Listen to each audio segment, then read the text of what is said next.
Hey, my name's Mully, and I want to share with you my adventures. I loved hearing fantastic stories about people's lives, amazing places they had been, people they would meet, and incredible situations they'd end up in. Problem was, I didn't have any stories like that myself. I couldn't wait for things to just happen.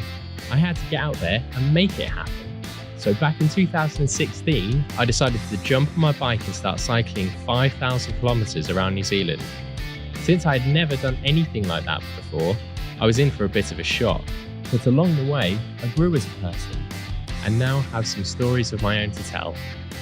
I originally started this channel as a lazy way to let friends and family back home know what was going on.